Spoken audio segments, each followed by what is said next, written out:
નમસ્કાર મિત્રો, ગઈકાલે સોશિયલ મીડિયામાં અને જે મનસુખભાઈ વસાવાએ જે અમારી છબી પર જે લાંછન લગાવવાનું કામ કર્યું છે એ બાબતે આજે અમે ખુલાસો કરીએ છીએ.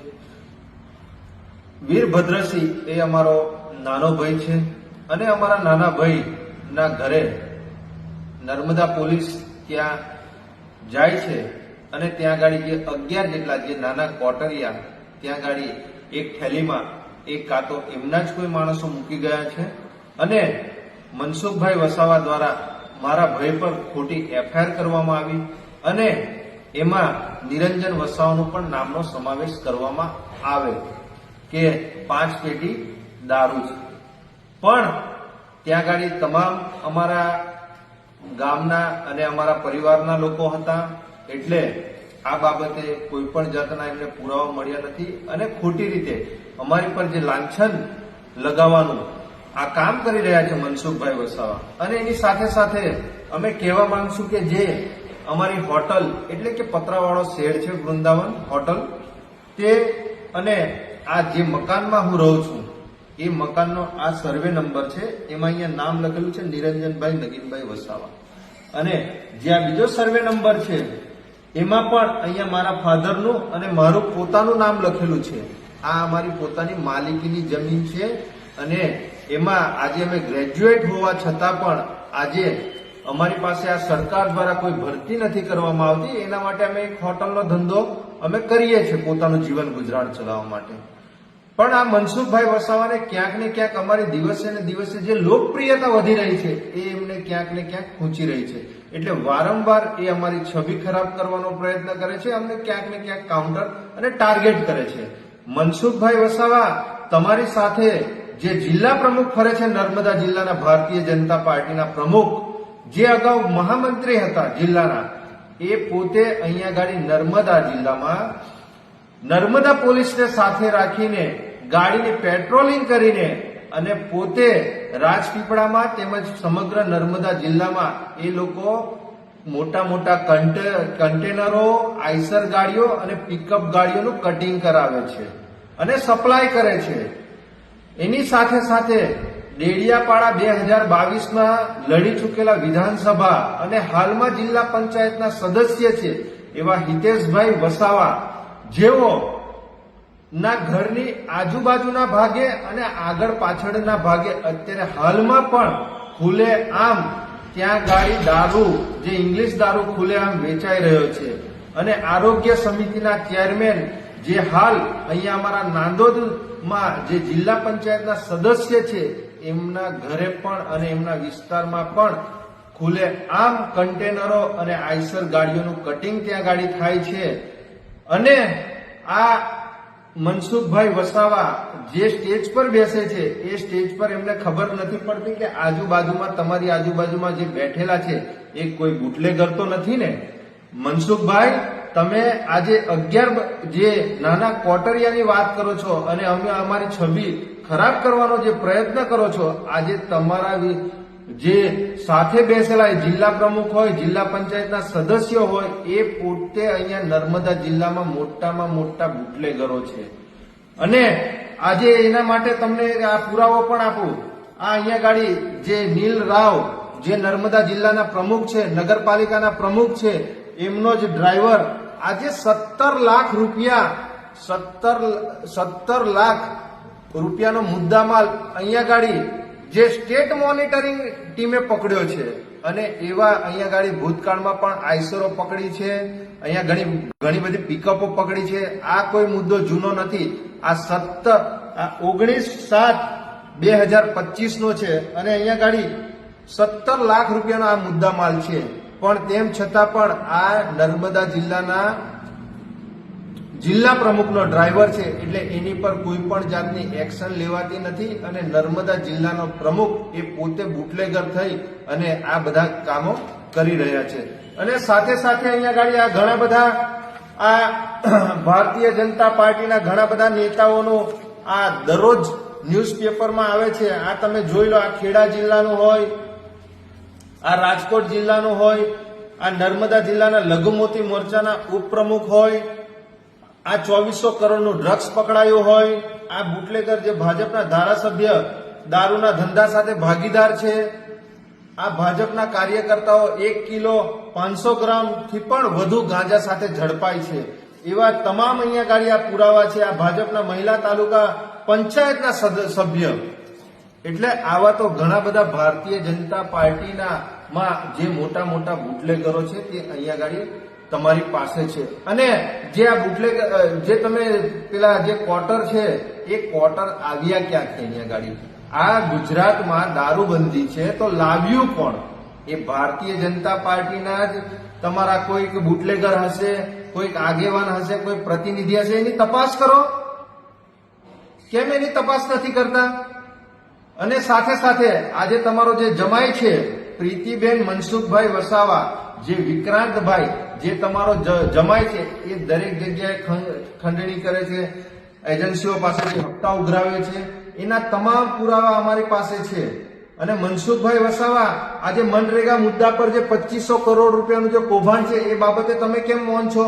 કેમ કે તમે નર્મદા સુગરમાં જે તે વખતે ઘનશ્યામભાઈ નર્મદા જિલ્લાના પ્રમુખ હતા તે વખતે ધારીખેડા નર્મદા સુગરમાં તમને જે ખેલો લઈને જે 50 લાખ રૂપિયા જે તમે લીધા છે એ શેના માટે લીધા છે એ બાબતે તમે અમને ખુલાસો આપો.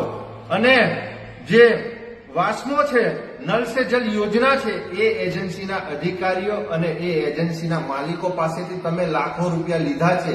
એ લાખો રૂપિયા શેના માટે લીધા છે એ બાબતે પણ તમે ખુલાસો કરો.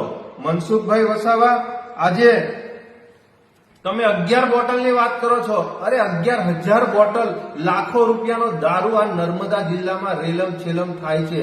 અને અહીંયા ગાડી સ્ટેટ મોનિટરિંગની ટીમ આવીને અહીંયા ગાડી રેડ પાડે છે. નર્મદા જિલ્લાની પોલીસ શું કરે છે? એ હપ્તા લે છે.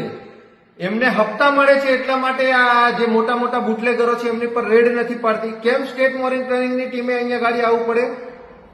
કેમ કે અહીંયા ગાડી ભારતીય જનતા પાર્ટીના ઘણા બધા નેતાઓ, એ તાલુકા પંચાયતના સદસ્ય હોય, જિલ્લા પંચાયતના સદસ્ય હોય, સરપંચ હોય કે આગેવાનો હોય કે નર્મદા જિલ્લાના પ્રમુખ હોય, એ પોતે આ દારૂનો ધંધો અને પોતે બુટલેગરો છે. એના માટે આ મનસુખભાઈ વસાવા એ બાબતે આજે કંઈ પણ બોલતા નથી. અને મનસુખભાઈ વસાવા, તમે જે ગામમાંથી આવો છો, વાઘપુરા ગામમાં, એ ગામમાં પણ ત્યાં ગાડી ખુલે આમ ઘરે ઘરે દારૂ મળે છે. નર્મદા જિલ્લામાં જેટલા પણ પોલીસ સ્ટેશનો આવ્યા છે એ પોલીસ સ્ટેશનની ફક્ત 200 ને 500 મીટરના અંતરમાં ખુલે આમ દારૂ મળે છે. ખુલે આમ આંકડા જુગારનો ધંધો ચાલે છે. કેમ તે બાબતે કોઈ બોલતા નથી? કેમ કે ક્યાંક ને ક્યાંક અમને લાગી રહ્યું છે મનસુખ વસાવાને પણ ત્યાં ગાડી હપ્તા મળે છે, ભાજપના નેતાઓને પણ હપ્તા મળે છે, અને નર્મદા જિલ્લાની પોલીસને પણ હપ્તા મળે છે. એ માટે આ બાબતે કોઈ બોલતા નથી. આ તો આવનાર નિરંજન વસાવાનું કદ દિવસે ને દિવસે એમની લોકચાહના અને કદ વધતું જાય છે. એટલે મનસુખભાઈ વસાવા નિરંજનભાઈ વસાવાને અને એમના પરિવારને વ્યક્તિગત ટાર્ગેટ કરે છે. મનસુખભાઈ, તમે તમારી માનું દૂધ પીધું હોય તો આવી જાઓ ડિબેટમાં, તમારા જિલ્લા પ્રમુખ, જિલ્લા પંચાયતના સદસ્યોને અને બધાને લઈને, તો આપણે જાહેરમાં ડિબેટ કરીએ આ બાબતે. અમે તમને અહીંયા વિડીયોના માધ્યમથી આજે તો તમને અમે સંદેશ પહોંચાડીએ છીએ અને આ બાબતે અમે તમને ખુલાસો કરીએ છીએ. જે અમે તમને કીધું છે એ બાબતે પણ નર્મદા પોલીસ અને જિલ્લા પ્રશાસનને સાથે રાખીને આ બાબતે તમે ખુલાસો અમને આપજો. અને સાથે સાથે આજે મનસુખભાઈ વસાવા એ ફક્ત નિરંજન વસાવાને ટાર્ગેટ નથી કરતા. ચૈતરભાઈ વસાવા ધારાસભ્ય છે, એમના પણ મકાનની વાત કરી હતી. એમણે એમના મકાનને તોડવાની વાત કરી હતી. છોટુભાઈને પણ ભૂતકાળમાં ટાર્ગેટ કર્યા હતા. આ ઝઘડિયાના જે રીતેશભાઈ વસાવા ધારાસભ્ય છે એમને પણ એમણે ટાર્ગેટ કર્યા હતા. હર્ષદભાઈ વસાવા હોય, દર્શનાબેન દેશમુખ હોય કે પછી શબ્દ શરણભાઈ તડવી હોય કે મોતીભાઈ વસાવા જે માજી ધારાસભ્ય છે ડેડિયાપાડાના, આ તમામ આગેવાનોને મનસુખભાઈ વસાવા એ ખોટી રીતે એમને ટાર્ગેટ કરે છે અને બદનામ કરે છે. પણ આ મનસુખભાઈ વસાવાને અમે કહેવા માંગીએ છીએ કે જો તમે તમારી માનું ખરેખર દૂધ પીધું હોય, છઠ્ઠીનું ધાવણ જો તમને ના યાદ કરાઈ જાય, નિરંજન વસાવા, જો તમે વ્યક્તિગત જો અમારી સાથે લડશો તો આમને સામને આપણે, તમે કહો તે સ્થળ, તમે કહો તે તારીખ અને તમે કહો તે સમય, અમે અમારી ટીમ સાથે ત્યાં ગાડી હાજર રહીશું. તમે આવો એ આવતીકાલનો ટાઈમ કહેતા હોય તો આવતીકાલનો ટાઈમ તમે તારીખ આપો, એ તારીખે નિરંજન વસાવા તમામ પુરાવા સાથે તમારી સાથે ડિબેટ કરવા માટે તૈયાર છે. અને આ બાબતે અમને ખુલાસા જોઈએ કે મનરેગામાં જે જલારામ એન્ટરપ્રાઇઝ છે એમાં 50 લાખ રૂપિયા તમે જે થેલી જે બેગ હતી એ બેગ તમે ધારીખેડા નર્મદા સુગર પર જે લીધી છે એ પૈસા શેના માટે લીધા હતા અને આજ દિન સુધી આ મનરેગા બાબતે તમે સ્ટેટમેન્ટ કેમ નથી આપ્યું? ભરૂચમાં તમે કહેતા હતા મનરેગાનું કૌભાંડ નથી થયું, ભરૂચમાં પણ કૌભાંડ થયું છે, નર્મદામાં પણ 400 કરોડથી વધુ કૌભાંડ થયું છે. આજ દિન સુધી આ બાબતે તમે સ્ટેટમેન્ટ નથી આપ્યું. અને વાસ્મોમાં જે તમે લાખો કરોડો રૂપિયા જે નલ સે જલ યોજનામાં ઉઘરાવ્યા છે એવા તો ઘણા બધા પુરાવા છે. એ આવનારા દિવસોમાં તમે જે દિવસે સ્થળ, સમય અને તારીખ નક્કી કરશો તે દિવસે નિરંજન વસાવા એની ટીમ આ બાબતે તમને જાહેર મંચ પર ડિબેટમાં અમે તમને આ ખુલ્લી ચેલેન્જ આપીએ છીએ. આવો આપણે આ સાથે મળીને આપણે આ બાબતે ખુલાસો કરીએ અને સાથે સાથે તમે 30-35 વર્ષમાં તમે શું કર્યું છે એ બાબતે બી ચર્ચા વિચારણા કરશું. આજે મનસુખભાઈ વસાવા એક રાવણ છે. જેવી રીતે રાવણનો અંત એ ભલે રાજપાટ કરતો હતો પણ એનો અંત રામે કર્યો હતો, એવી રીતે આજે મનસુખભાઈ વસાવા જે 30-35 વર્ષથી સાંસદ છે એને પોતે ખબર પડી ગઈ છે કે મારું નથી સંગઠન સાંભળતું કે નથી કોઈ ધારાસભ્ય સાંભળતા કે નથી ગુજરાત કે કેન્દ્રની સરકાર સાંભળતી. એટલે મનસુખ વસાવા એ પોતે બોખલાઈ ગયેલા છે. એ શું બોલે છે, શું કરે છે એમને પોતે ખબર નથી. જેવી રીતે પેલો દીવો હોય, દીવા તળે અંધારું હોય, એવી આની પરિસ્થિતિ છે મનસુખભાઈની. જેવી રીતે દીવો ફફડે છે એવી રીતે આ મનસુખભાઈ પણ હવે હોલવાવાની તૈયારી છે. એટલે એ ફફડિયા કરે છે. પણ મનસુખભાઈ વસાવા, નિરંજનભાઈ વસાવા તમને ચેલેન્જ કરે છે કે તમે આવો, આપણે સાથે બેસીને આ દરેક પ્રશ્નો બાબતે આપણે આ ડિબેટમાં ચર્ચા કરીએ. હું મારી જમીનના આ તમામ પુરાવા અહીંયા ગાડી તમને અને સરકારને પણ અગાઉ અમે રજૂ કર્યા છે. તમે વારંવાર જિલ્લા સંકલનમાં તમામ અધિકારીશ્રીઓને પૂછો છો અને એમની પર દબાણ આપો છો. એસપીને પણ તમે કાલે કહેતા હતા કે નિરંજન વસાવા પર ખોટી રીતે દારૂનો એફઆઈઆર કરી દે. પણ કુદરત અમારી સાથે છે. અમે કોઈ દિવસ કોઈનું ખોટું કર્યું નથી અને કોઈ દિવસ અમારું કુદરત પણ ખોટું નહીં કરે. એટલે આ તમામ પુરાવા અહીંયા ગાડી આજે મીડિયા સમક્ષ હું મારા નામજોગ જે મારી પ્રોપર્ટી છે એ અહીંયા ગાડી આ તમને દર્શાવી રહ્યો છું. નિરંજનભાઈ વસાવા, નર્મદા જિલ્લા પ્રમુખ, આમ આદમી પાર્ટી.